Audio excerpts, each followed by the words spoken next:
Kia ora koutou katoa. At Easter time, we Christians celebrate our major festival.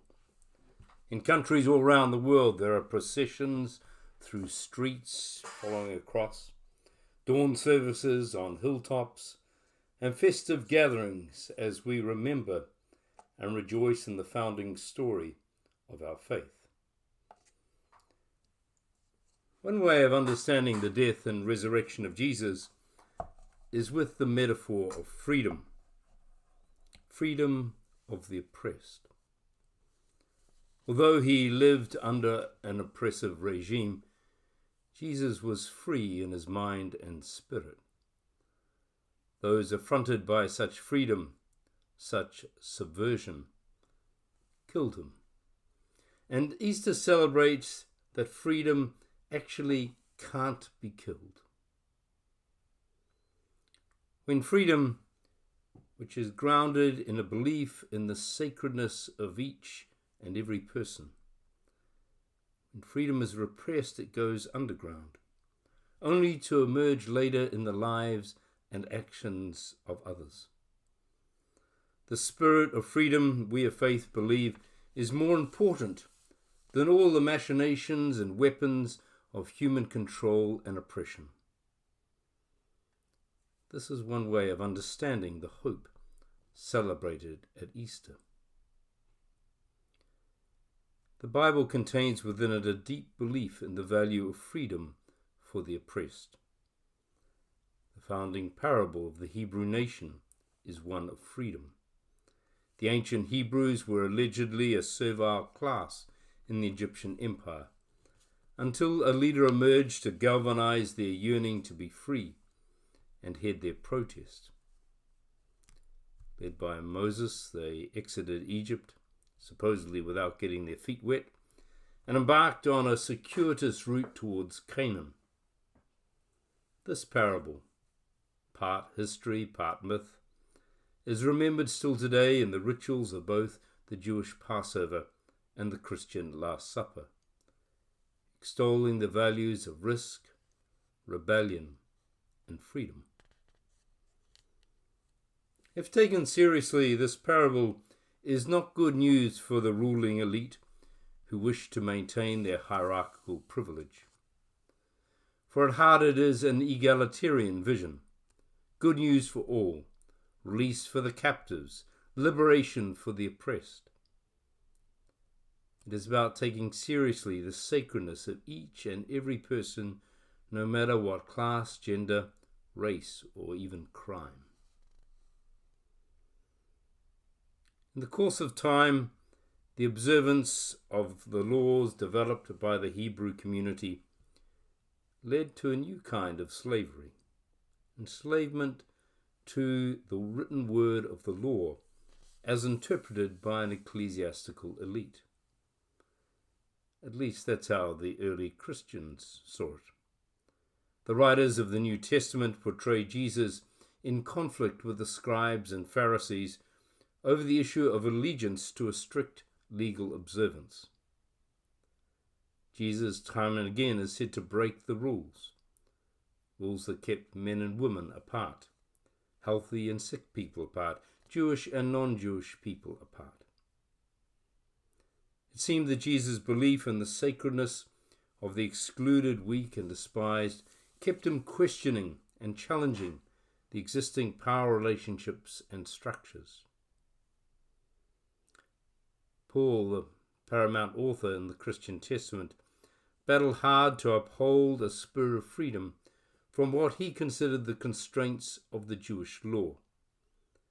He urged his hearers, largely those on society's margins, to stand fast in the truth of their experience of God, to risk the wrath of those who did not understand and were offended by their actions, and to live lives free of the religious rules, being guided instead by the Spirit within. As the story of the Exodus led in time to an institutional religion with rules and regulations, so the ministry of Jesus and the preaching of Paul led in time to an institutionalized religion of power, control, and a surfeit of rules. Once again, the spirit of freedom for the oppressed had been bound. In the 16th century, Martin Luther, Aldrich Zwingli, and others broke free of that religion and suggested that access to God is possible without ecclesiastical brokers and their boundaries. Yet Reformation freedom too was in time curtailed by another form of bondage, enslavement to the written word of the Bible itself, interpreted literally. Despite the biblical support for the value of freedom for the oppressed, in the last 2,000 years it has largely been regarded in the Christian world as a dangerous door to civil unrest, rebellion, and social chaos. It was firmly believed that people were not meant to be free. Rather, they were created to be subject to authority, subject to God, the supreme ruler in the heavens, subject to the monarch, the supreme ruler on a piece of earth, and subject to their position in life that this God and monarch had allotted to them. People were not meant to be free to have their own thoughts, let alone express them. They were instead expected to think the thoughts prescribed by God through the Bible, the church, and God's ecclesial and secular chosen. The idea of each and every person being sacred, a being of sacred spirit, would have been considered deeply suspicious, seditious, and dangerous. Freedom of expression by those with less or little political, social, or religious power is still today looked upon with suspicion and often antagonism by many political and religious authorities. Consider, for example, the attempts of some countries to control the internet, or rainbow minorities, or ethnic minorities. Yet the freedom of people to think for themselves and publicly express those thoughts led to the opening up of the modern Western world, led to a whole series of emancipations. First, there came freedom from absolute monarchy. Following the French Revolution, gradually across the Western world, the absolute rule of hereditary monarchs was replaced by democratic self-rule. Very few Western Christians would condemn democracy today. Yet before the 18th century, Christianity was wedded to the upholding of royal authority and the divine right of kings. It was believed that God ordained the power structures in society, and any attempt to overthrow them was regarded as a direct assault on the will of God. Secondly, there came the affirmation of basic human rights. Up until that time, the emphasis had almost entirely been on the duties and responsibilities owed to one's so-called betters. People had never been taught to believe that they had any rights by virtue of their sacred humanness. So gradually, over the last 2 centuries, there's come the abolition of slavery, the rejection of racism, the emancipation of women, and the acceptance of people identifying as queer or rainbow. All these wonderful and hard fought-for changes pitted their proponents against the conventional Christianity of the time. These emancipations, and of course many are still a work in progress, have been possible only because at the same time as the movements of democracy and human rights, there's been a steady erosion of the unwavering belief in a supernatural supreme being whose revealed will was not to be questioned.